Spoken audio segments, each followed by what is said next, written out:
Sir, ಈಗಾಗಲೇ ನಿನ್ನೆ ಕನ್ನಡದ ವಿಚಾರದ ಬಗ್ಗೆ ಸೋನು ನಿಗಮ್ ಅವರು ಹೇಳಿದಂತದಕ್ಕೆ ವಿಚಾರಕ್ಕೆ ನಾನು ಈಗಾಗಲೇ ಅವ್ರಿಗೆ ಹೇಳಿದ್ದೀನಿ, ಪ್ರತಿಕ್ರಿಯೆನ ಕೊಟ್ಟಿದ್ದೀನಿ. ಏನಂದ್ರೆ ಕನ್ನಡಿಗರು ಯಾವುದೇ ಕಾರಣಕ್ಕೂ ಇಂಥ ವಿಚಾರವನ್ನ ಸಹಿಸ್ಕೊಳ್ಳೋದಿಲ್ಲ, ಸಹಿಸ್ಕೊಳ್ಳುವಂತ ಪ್ರಶ್ನೆನೇ ಇಲ್ಲ. ಯಾಕಂದ್ರೆ ಕನ್ನಡ ಜಲ ನೆಲ ಭಾಷೆ ವಿಚಾರದೊಳಗೆ ನಾವು ಎಂದೂ ಕನ್ನಡಿಗರು ಸಹಿಸ್ಕೊಳ್ಳಲ್ಲ, ಸ್ವಾಭಿಮಾನದಿಂದ ಬದುಕುವಂಥವ್ರು. ಇವರೆಲ್ಲ ಕನ್ನಡ ಭಾಷೆ ಹಾಡೋದ್ರ ಮುಖ ಆಡಿ ಇಲ್ಲಿ ಕರ್ನಾಟಕಕ್ಕೆ ಬಂದು ದುಡ್ಡು ಮಾಡೋಂಥವ್ರಿಗೆ ಇವರನ್ನ ಕನ್ನಡದ ಬಗ್ಗೆ ಬಹಳ ಹಗುರವಾಗಿ ಮಾತಾಡಿದ್ರೆ ಇದು ಸಹಿಸ್ಕೊಳ್ಳಲ್ಲ. ಈಗಾಗಲೇ FIR ಆಗಿದೆ, ಸರ್ಕಾರ ಇವ್ರ ಮೇಲೆ ಕ್ರಮ ವಹಿಸುವಂತದ್ದಾಗಿದೆ. ಮತ್ತು ಕನ್ನಡ ಚಲನಚಿತ್ರ, ನಿಜವಾಗ್ಲೂ ಕನ್ನಡ ಚಲನಚಿತ್ರಕ್ಕೆ ನಾನು ಅಭಿನಂದನೆಗಳನ್ನು ಹೇಳಲಿಕ್ಕೆ ಇಷ್ಟಪಡ್ತೀನಿ. ಯಾಕಂದ್ರೆ ಅವರು ಯಾವುದೇ ಕಾರಣಕ್ಕೂ ಯಾವ ನಿರ್ಮಾಪಕರು ಅವರ ಹಾಡನ್ನ ಆಡಿಸಬಾರದು, ಅವ್ರನ್ನ ಬ್ಯಾನ್ ಮಾಡಬೇಕು ಮತ್ತು ಯಾವುದೇ ಸಂಗೀತ ಸಂಜೆಗೂ ಅವ್ರನ್ನ ಕರೆಸಬಾರದು ಅಂತ ಈಗಾಗಲೇ ಅವರು ನಿರ್ಧಾರವನ್ನು ತೆಗೆದುಕೊಂಡಿದ್ದಾರೆ. ಒಬ್ಬ ಕನ್ನಡ ಮತ್ತು ಸಂಸ್ಕೃತಿ ಇಲಾಖೆಯ ಸಚಿವನಾಗಿ ಅವರಿಗೆ ಅಭಿನಂದನೆ ಸಲ್ಲಿಸಲಿಕ್ಕೆ ವಿಚಾರ ಮಾಡ್ತಾರೆ. ಯಾಕಂದ್ರೆ ಯಾರೇ ಇಂಥ ಕೆಲಸ ಮಾಡಿದ್ರು ಸಹಿಸ್ಕೊಳ್ಳೋದಿಲ್ಲ ಕನ್ನಡಿಗರು. ನಾವು ಸಹಿಸ್ಕೊಳ್ಳೋಂಥ ಪ್ರವೃತ್ತಿ ಇಲ್ಲ. ಇವ್ರ ಮೇಲೆ ಕ್ರಮ ವಹಿಸುವಂತ ಕೆಲಸ ನಾವು ಈಗಾಗಲೇ ಮುಖ್ಯಮಂತ್ರಿಗಳ ಜೊತೆಗೂ ಮಾತಾಡ್ತೀವಿ, ಗೃಹ ಮಂತ್ರಿಗಳ ಜೊತೆಗೂ ಮಾತಾಡ್ತೀವಿ. ಅವ್ರನ್ನ ಅರೆಸ್ಟ್ ಮಾಡಬೇಕು. FIR ಆಗಿದೆ, ಆ ಇಲಾಖೆಗೆ ಸೂಚನೆಯನ್ನು ಕೊಡಬೇಕು ಅಂತ ನಾನು ಒತ್ತಾಯವನ್ನು ಮಾಡ್ತೀನಿ.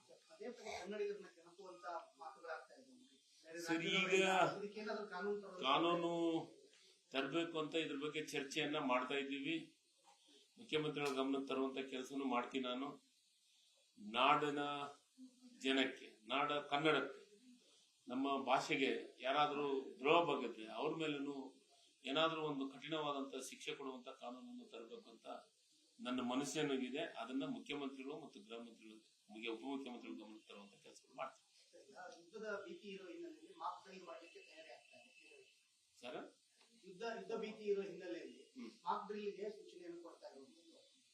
ಈಗ ಅದು ಒಂದು ಪ್ರಕ್ರಿಯೆ, ಅದನ್ನ ಮಾಡಲೇಬೇಕಾದಂತ ಪ್ರಕ್ರಿಯೆ.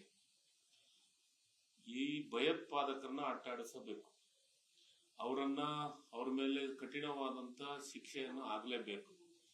ಮೊನ್ನೆ ನಮ್ಮ ಭಾರತದ 26 ನಾಗರಿಕರಿಗೆ ಭಯೋತ್ಪಾದಕರಿಂದ ನಮ್ಗೆ ತೊಂದರೆ ಆಗಿದೆ ಅನ್ನೋದು ಎಲ್ಲರಿಗೂ ಗಮನದಾಗಿದೆ. ಆದ್ರೆ ಈ ವಿಚಾರವಾಗಿ ಮೊದಲು ಭಯೋತ್ಪಾದನೆ ಏನು ಟೆಂಟ್ಗಳದ ಅವ್ರ ಮೇಲೆ ಈಗಾಗಲೇ ಪ್ರಾರಂಭವನ್ನು ಮಾಡಿದ್ದಾರೆ. ಅದನ್ನ ಮಾಡಬೇಕು, ಭಯೋತ್ಪಾದಕರನ್ನ ಅಟ್ಟಳಿಸಬೇಕು ಅಂತ ನಮ್ಮ ಉದ್ದೇಶ. ಅದಕ್ಕೆ ನಾನು ಸ್ವಾಗತವನ್ನು ಮಾಡ್ತೀನಿ.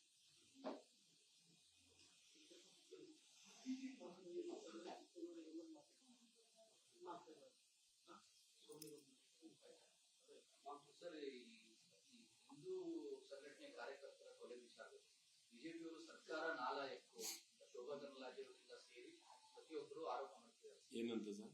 ಸರ್ಕಾರ ನಾಲಾಯಕ ಸರ್ಕಾರ. ಯಾಕೆ ರಕ್ಷಣೆ ಮಾಡೋ ಕೆಲಸ ಮಾಡ್ತಿದ್ದಾರೆ. ನೋಡಿ, ಶೋಭಾ ಕರಂದ್ಲಾಜೆ ಅವರು ಹಿಂದಿನ ಸರ್ಕಾರದೊಳಗ ಮಂತ್ರಿಯಾಗಿ ಕೆಲಸ ಮಾಡಿದ್ರು. ಅವರು ಸರ್ಕಾರದೊಳಗನು ಹಿಂದೂಗಳು ಹತ್ಯೆ ಆಯ್ತು, ಮುಸ್ಲಿಮರು ಹತ್ಯೆ ಆಯ್ತು, ಆಗಿಲ್ವಾ? ಎಷ್ಟು ಹತ್ಯೆ ಇದೆ ಅಂತ ಒಂದು ರೆಕಾರ್ಡನ್ನು ಕೊಡ್ತೀನಿ ನಾನು. ಅವಾಗ ಯಾವ ನಾಲ್ಕು ಸರ್ಕಾರ ಇತ್ತು? ಶೋಭಾ ಕರಂದ್ಲಾಜೆ ಕಣ್ಣು ಮುಚ್ಕೊಂಡು ಕುಂತಿದ್ರ?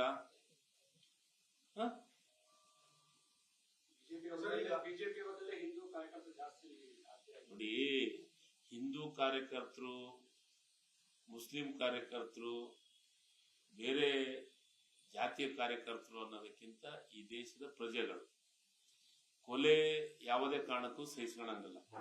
ಮತ್ತೊಬ್ಬರನ್ನ ಜೀವ ತೆಗೆದಕ್ಕೆ ಯಾವುದೇ ಕಾರಣಕ್ಕೂ ಸಹಿಸ್ಕೊಳ್ಳಲ್ಲ. ಆದ್ರೆ ಹಿಂದೂ ಕಾರ್ಯಕರ್ತರು ಅಂತ ಇವ್ರೇನ್ ಬಿಜೆಪಿ ಅವ್ರು ಬಿಂಬನೆ ಮಾಡ್ತಾ ಇದಾರೆ, ಇವರ ಅಧಿಕಾರಾವಧಿಯೊಳಗೆ ಎಷ್ಟು ಮರ್ಡರ್ ಆದ್ರು, ಎಷ್ಟು ಕೊಲೆ ಆದ್ರು ಹೇಳಿ. ಶೋಭಾ ಕರಂದ್ಲಾಜೆ ಅವ್ರು ಹೇಳಿ, ಅಶೋಕ್ ಅವ್ರು ಹೇಳ್ರಿ, ವಿಜೇಂದ್ರ ಅವ್ರು ಹೇಳಿ. ಅವಾಗ ಕಣ್ಮುಚ್ಕೊಂಡಿದ್ರ ಇವರು? ಇವಾಗಷ್ಟೇ ಆಗ್ತಾ ಇದೆನಾ? ನಾವಿದನ್ನ ಸಮರ್ಥನೆ ಮಾಡ್ಕೊಳಂಗಿಲ್ಲ.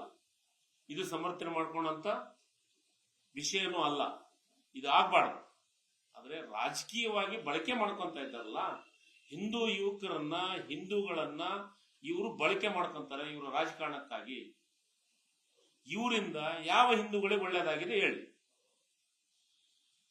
ಹಿಂದೂಗಳಿಗೆ ಏನ್ ಕೊಟ್ಟಿದ್ದಾರೆ ಅಂತ ಹೇಳಿ.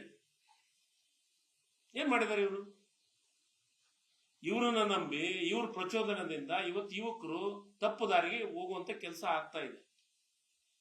ಮಂಗಳೂರಲ್ಲಿ ಶಾಂತಿ ವಾತಾವರಣನ ಇರ್ಲಾರ್ದಂತ ಪರಿಸ್ಥಿತಿಯನ್ನ ಮಾಡಾಕತ್ತಿದವರೇ ಬಿಜೆಪಿ ಅವರು. ಇವತ್ತು ಹಿಂದೂ ಯುವಕರು ಏನಾಗ್ತಾ ಇದ್ದಾರೆ? ಇವತ್ತ ಅದೇ ಸುಹಾಸ್ ಅವ್ರ ತಂದೆಗೆ ತಾಯಿಗೆ ಅವನೊಬ್ಬನೇ ತಂದು ದುಡಿಮೆಯನ್ನ ಮಾಡುವಂತ ಇವತ್ತು ಅವ್ರ ಮನೆ ಪರಿಸ್ಥಿತಿ ಏನಿದೆ? ಇದನ್ನ ಯಾಕೆ ಶೋಭಾ ಕರಂದ್ಲಾಜೆ ಅವರು ಭಾರತೀಯ ಜನತಾ ಪಕ್ಷರು ಅರ್ಥ ಮಾಡ್ಕೊಂತ ಇಲ್ಲ?